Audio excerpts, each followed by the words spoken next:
says the Birkat Levana, I have to say it when the Levana, when the moon is totally clean.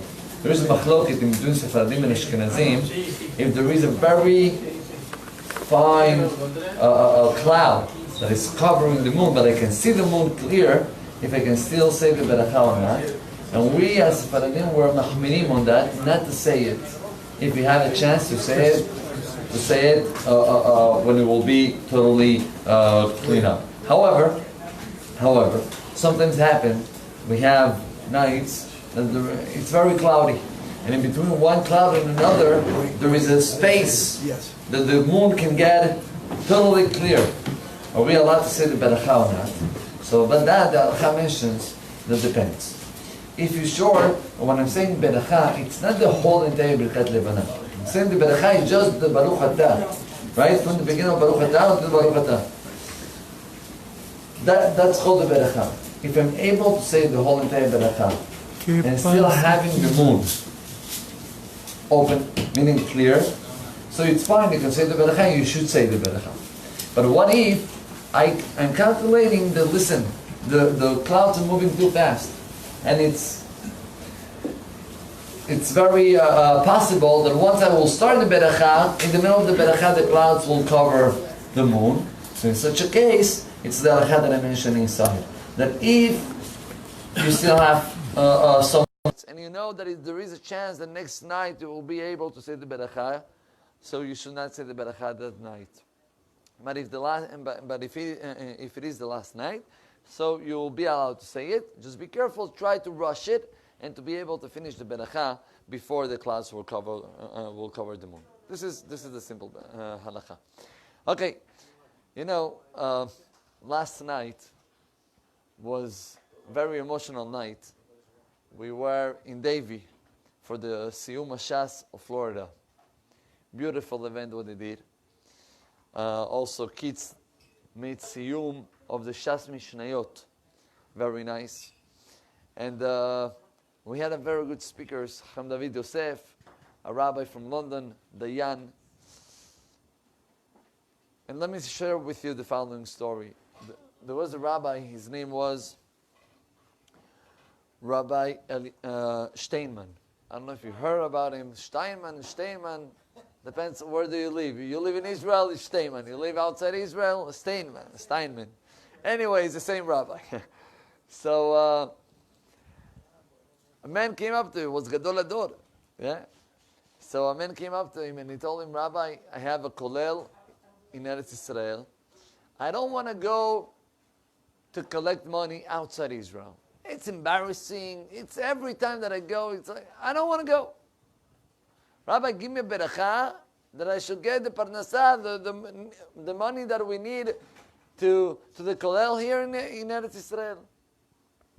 The rabbi told him, no. You should go outside. You should do your hishtadlut. But let me give you a good recommendation. I want to tell you that it doesn't matter which day and what is your schedule. The first thing that you have to do in the morning, right after you finish your prayer, is Daf Yomi. I don't know for how long you're going to be there, 2 weeks. Daf Yomi, it's the first thing that you have to do. You don't do anything without the Daf Yomi. That's condition number 1. Condition number 2 is that whoever will give you money, doesn't matter how much he gives you, I want you to appreciate it like he gave you, I don't know, $5,000. $1 million. Go and thank him and hug him and, What, Rabbi, even $1? Yeah, even $1. Fine. So this Rosh Kollel decided to go. He traveled to New York. He got to New York. And he had his schedule. He knew some people. There was one man that he accepted to help people, needed people, only in the mornings.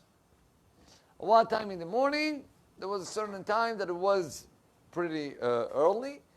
And according to the schedule, have to be right after Shaharit. But he committed himself. And he said that I'm not doing anything without finishing my daf. So he says, you know what? I'm going to try to rush the daf. I'm going to do it well, but I'm going to try to make it a little bit quick, and then I will go to the house of this man. Rabotai, this Rosh Kolel finished the daf, and he gets to the house of this donor. Gets to the house, rings the bell, and in the intercom, you call it, yeah? Who is this?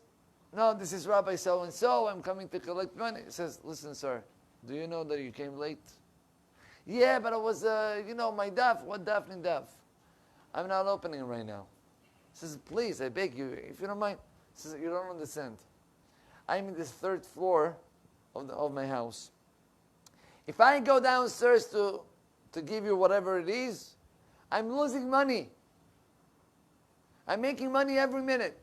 You're bothering me. Get out of here. Now, the Rosh Kolel didn't leave so quickly. And he said, what's the problem? You don't have to come yourself. Send it with your wife. Send it with the kid. Who cares? He says, listen, my wife is not here. My kids are not here. I have my dog. You want me to send it with the dog? Laughing like that. And the Rosh Kolel says, yeah. Who cares? Money is money, right? Who cares how he's coming? Send him with the dog. And the guy sends the money with the dog. In an envelope, he put it in the mouth of the dog. The dog comes out. He thought, well, it's a dog, it's a poodle, I don't know. Yeah, small dog. He just opened up the door. He sees a Rottweiler, something huge, scary. He takes up the envelope and he runs. He runs. He runs. He's about to take the taxi. Takes the taxi. He just goes inside the taxi and then he remembers, oh my gosh, I forgot to say thank you. And the rabbi told me that I have to commit myself. I have to say thank you. He tells the taxi driver, make a U-turn. We're going back. They went back. And again, this Rosh Kolel rings the bell. What is it? I forgot to tell you. Thank you so much. Hazar Baruch. You are amazing. Tizkere mitzvot. And this. The other guy hears him. Well, Hazar Baruch. Do you know how much money I gave you? He says, no. Open up the envelope. He opens up the envelope. There is $1. He says, $1? Hazar Baruch. Unbelievable. Tizkere mitzvot. And by the way, you dog, what a dog. What a tzaddik. Listen up, you guys. What do you say about the dog? Say it's a good dog, it's a tzaddik. So you're fooling me, huh? So no. I mean it. Really, Bemet, it's a good dog. He's part of the mitzvah. He says, listen up, Rabbi. I don't know who you are, but let me tell you the following thing. If you want me to give a good donation for your Kolel, I want you to go 2 houses right next to me. Knock at the door and tell to the Baal Habayit over there that there are good dogs. What do you mean? That there are good dogs. You just say it, right? Go and tell them. Crazy story, Rabotai, but it's a real one. True story, Emet. This fellow went to houses next to it. The Baal Habayit opens up and he says, do you know that there are good dogs? So, excuse me? What do you mean? Good dogs? Good dogs! Smart dog. Tzaddikim. He says, good dogs. Do you have a proof? And then the rabbi thinks, and he says, yes, of course. I have a proof from a Gemara. Gemara? Gemara Masechet Shabbat. Daf Samech Gimel Amud Bet. The Gemara says a person should not be growing up kelev ra betoch beto, a bad dog inside his house. Says the rabbi, if there is a bad dog, that means that there is a good dog. Here you have the proof. The guy was shocked. Rabotai, do you know what was the story? This fellow was the father-in-law of the first guy. And when the father-in-law saw that his daughter with her husband they're getting dogs in the house. He said, I don't want you to talk to me anymore. It's asur. According to halakha, you're not supposed to have dogs. Asur. By the way, according to the Kabbalah, it's not good to have dogs. That's for sure. Yeah? Anyway, according to the Pshat, if the dog is a good dog, no isur. Rabotai, until today, these two people, they did shalom between them, and they commit that both of them are going to maintain the kollel for years. Do you want to know when did the rabbi learn this Gemara of Shabbat of Samachim and Amud Bet? That morning. That same morning. That was the daf yomi of that day. Rabotai, the concept of learning Torah, kavata itimna Torah, to be able to sit down and to fix a time of learning. Fix a time of learning. Chacham David Yosef said it last night. Beautiful. There is a Gemara in Masechet Avodah Zarah. The Gemara tells us a story. There was a rabbi, his name was Rabbi Akiva. And Rabbi Akiva was in a boat.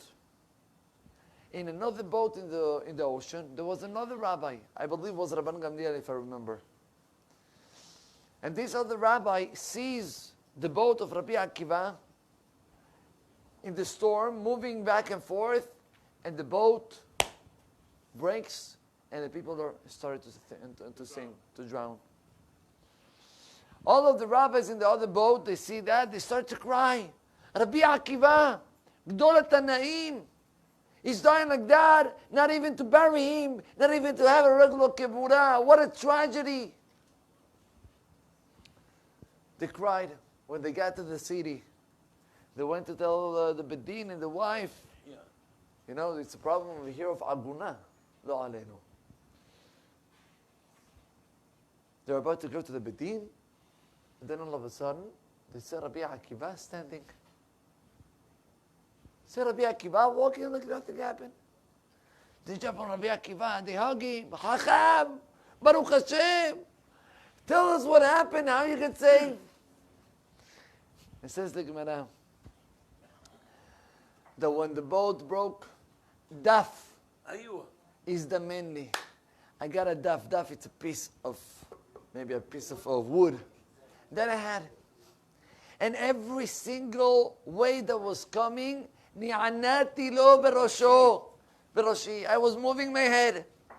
And that's how I got saved. Say the Mefarshim, you understand what Rabbi Akiva is talking about? He's not talking about the wood.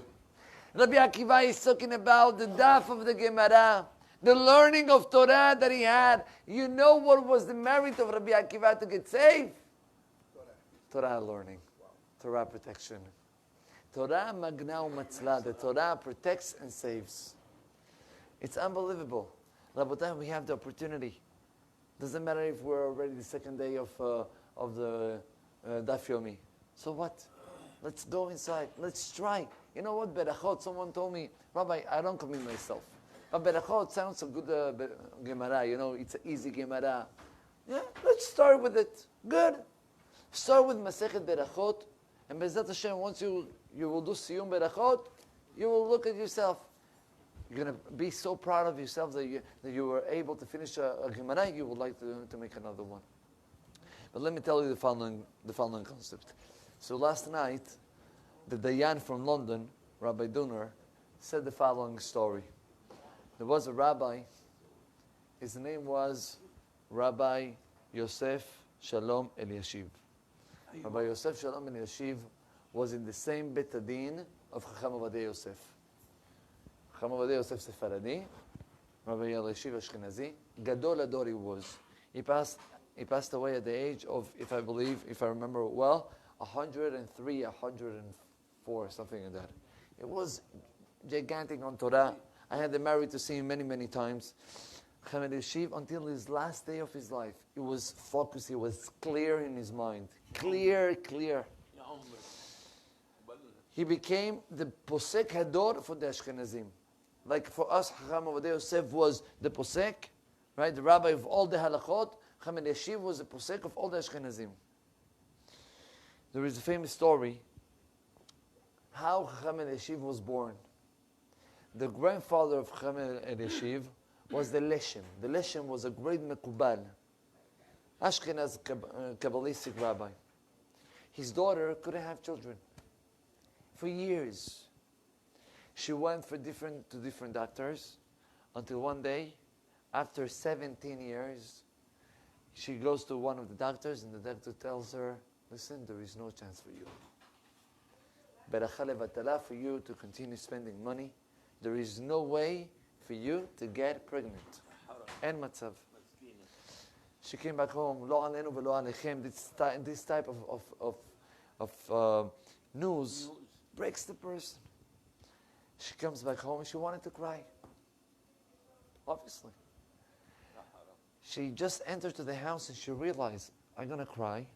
My father is learning Torah in the room next to it. He's going to hear me crying. He will have to stop his learning. I don't want him to stop his learning. She decided to go outside the house, to go to the garden outside, and to cry over there. Her father was just finishing his learning, and he wanted to go for mincha. Mincha, one of the prayers. He leaves the house, he goes throughout the backyard of the house, and he hears somebody crying. He realizes his daughter. What's going on with you? And she tells him the news of the doctor and the whole. And then her father asked her, but why are you crying here? And she told her, Daddy, I didn't want it to bother you. I believe that I did now. I didn't want it to bother you. Your learning is very important. I didn't want it to do any bitul Torah. The Leshem dies, and he tells her, listen up. Your mesirut nefesh, your effort for keeping somebody else, sit down and learn Torah. That's what is going to give you the salvation. And this year, you're going to have a son that is going to be Ma'ir Einehem Shel Israel, is going to bring light to the eyes of the people, of the Jewish people around the world. And that same year, she got pregnant naturally, and she got Cham Yosef Shalom and Yeshiv. This rabbi, Rabotai, he grew up, he became the Gadol Ador, like I told you.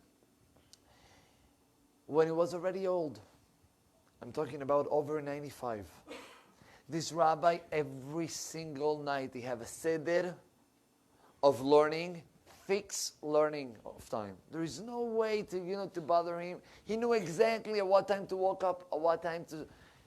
They put a video, you can find it in YouTube if you want to see it. Just to see it, to get amazed. The rabbi had, you put learning of Rabbi Yeshiv at night. The rabbi had, he usually was sleeping, I believe, was 3 hours a night, 4 hours a night, not more than that. He was waking up every night at 2 a.m. and he was learning until 6 a.m. At 6, he was going to the nets, etc. And he was continuing the whole entire day. One of the friends of the grandson came up to him, to the grandson of Rabbi Elishiv, and he told him, listen, I really want to see your grandfather. I really want to see him. He says, listen, my grandfather is already, he's an old man. He doesn't like people to bother him. But one thing I can tell you, if you really want to see him, how he learns and everything, come at 2 a.m. Come tonight, 2 a.m. From 2 to 6, he's going to be learning Torah. Rabotai, please, don't believe me. Look in the YouTube. You're going to see how Rabbi Elishiv learns like he's sitting with somebody else. Every single word of the Gemara out loud, and he explains it to himself like it's the first time. This rabbi finished already more than 100 times the whole entire Shas. You want to tell me that he have to learn it that way? But he was learning slowly, out loud, repeating to himself. This fellow comes up 2 a.m. and he sees the rabbi like a sharp at the, Yeke time.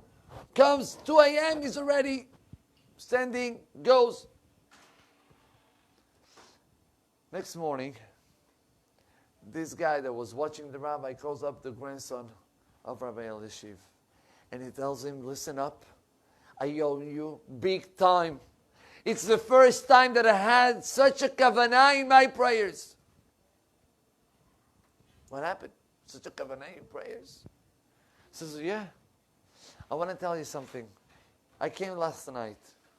Do you know that before learning Torah, there is a mitzvah of saying Birkot HaTorah, the Berachot? What is Birkot HaTorah? V'ha'arevna asher b'char banu. Do you know what that means? V'ha'arevna? V'ha'arevna Hashem Elokeinu et divrei Toratecha b'finu. V'ha'arev, make it sweet. I came to AM and I see your grandfather, the Gadol Ador. Open up the book, the Sidur. And when he got to the Beracha of Birkot HaTorah V'ha'arev, he was looking up with tears in his eyes. And he was begging to Borei Olam, Hashem, please God, give me metikut, give me sweetness when I sit down and learn Torah. And I was thinking to myself, this rabbi needs sweetness? What he did, he's 80 years back. What he did all his life. Just learning Torah, and he needs sweetness. To teach you, Rabotai, that each one of us, when we come every morning, let's take an extra minute. And when you're going to say the Beracha of Birkot HaTorah, let's ask from Borei Olam, give me the sweetness. I want to feel it. I want to sit down and learn and to understand, to remember, to be able to feel the connection throughout the learning. You want to hear something? The Rambam, Rabbi Moshe ben Maimon. The Rambam wrote a book of halachot, Mishneh Torah. He had the Hazakah, he wrote many books. Do you know that the Rambam, not once and not twice, when he writes certain halachot and certain things, he says that I'm about to fulfill, I'm doing it, L'Shem HaKadosh Baruch Hu. I'm learning right now Torah for you, Borei Olam. How many times when we open up a book of Torah, we understand that there is a connection in between me and Hashem? Let's take advantage. Those days, to everybody, the whole entire world is starting. Let's be part of it. Sit down, you want to hear it, you want to listen to shiur, you want to learn with the Havruta. Take a time for yourself. Start with Berachot. Be'ezrat Hashem, you're going to be finishing the Shas. Let's start with Berachot. And you're going to see how the metikut Torah, how the sweetness of the Torah is going to change. Let me just finish up. Motzei Shabbat, I think I told you. A man, I know him already from Bet Torah in Brooklyn. A man came up to me Motzei Shabbat. He learns Daf Yomi with Rabbi Asher in Brooklyn in Bet Torah. Rabbi David Asher. He learns with him. Rabbi David Asher is giving the Shir in the Daf Yomi already years. He told me, Rabbi, when I started, I said, you know what, I'm just going to enter to see how it is. I can tell you, all what the rabbis are talking about is true. I cannot leave one day of my life without learning my daf. If I'm not learning my daf, not that I'm feeling pressure, I feel an emptiness. Because the daf became part of my life. Let's start Masechet Berachot. Today, we're not late. Let's start Masechet Berachot, and Be'ezrat Hashem, we're going to be doing the Siyum, and then you're going to come up to me and you're going to tell me I'm going to continue for Shabbat as well. Baruch Adonai Le'olam. Amen.